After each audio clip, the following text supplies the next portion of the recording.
নমস্কার। নজরে লোকসভায় এই মুহূর্তে আমি রয়েছি শাশ্বতী।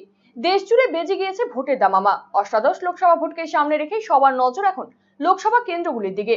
রাজ্য লোকসভায় 42 আসনে ভোট হচ্ছে 7 দফায়, আর উত্তরবঙ্গে থাকা লোকসভার 8টি আসনে ভোট 3 দফায়। উত্তরবঙ্গের 8 কেন্দ্রের দিকে নজর রয়েছে আমাদেরও।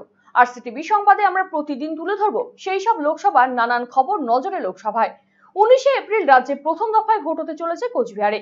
প্রার্থীদের মনোনয়ন জমা এবং প্রত্যাহার প্রক্রিয়া ইতিমধ্যেই সম্পন্ন হয়ে গিয়েছে।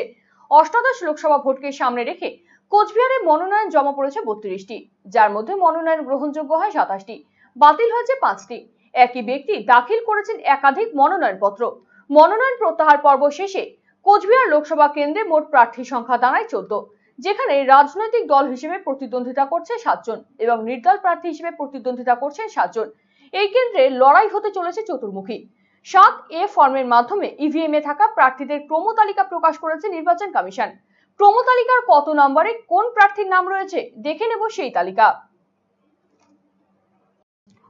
কোচবিহার লোকসভা কেন্দ্র রাজ্যের 1 নম্বর লোকসভা কেন্দ্র কোচবিহার উত্তরবঙ্গের একটি জেলা। কোচবিহার লোকসভা কেন্দ্রের 2043টি ভোট গ্রহণ কেন্দ্রে 19,66,893 ভোটার ভোটদান করবেন 19 এপ্রিল। প্রতিটি ইভিএম এ রয়েছে 16 জন প্রার্থীর তালিকা দেওয়ার স্থান। তবে কোচবিহার লোকসভা কেন্দ্রে মোট প্রার্থী সংখ্যা 14 আর নোটা হিসেবে থাকবে একটি স্থান। ফলে এই লোকসভা কেন্দ্রে প্রতি বুথে ব্যবহৃত হবে একটি করে ইভিএম। ইতিমধ্যে ইভিএম এ থাকা ব্যালটের ক্রমতালিকা প্রকাশ করেছে নির্বাচন কমিশন। 7A ফর্ম অনুসারে স্বীকৃত জাতীয় ও রাজ্য রাজনৈতিক দল অনুসারে ক্রমতালিকার শীর্ষে অর্থাৎ 1 নম্বর স্থানে রয়েছে তৃণমূল কংগ্রেস প্রার্থী জগদীশ চন্দ্র বর্মা বসুনিয়ার নাম। 2 নম্বরে রয়েছে ভারতীয় জনতা পার্টির প্রার্থী নিশীথ প্রামাণিকের নাম। 3 নম্বরে রয়েছে ফরওয়ার্ড ব্লক প্রার্থী নীতিশ চন্দ্র রায়ের নাম। তালিকার 4র্থ স্থানে রয়েছে কংগ্রেস প্রার্থী পিয়া রায় চৌধুরীর নাম। তালিকায় 5ম স্থানে রয়েছে বহুজন সমাজ পার্টির প্রার্থী পার্ন মেহন রায়ের নাম।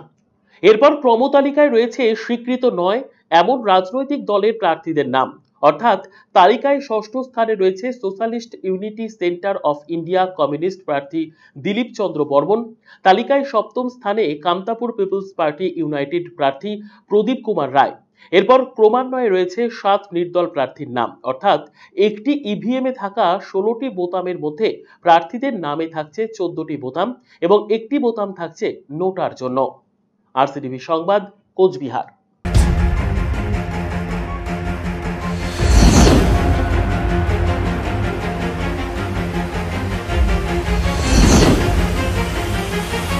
নজরে লোকসভা।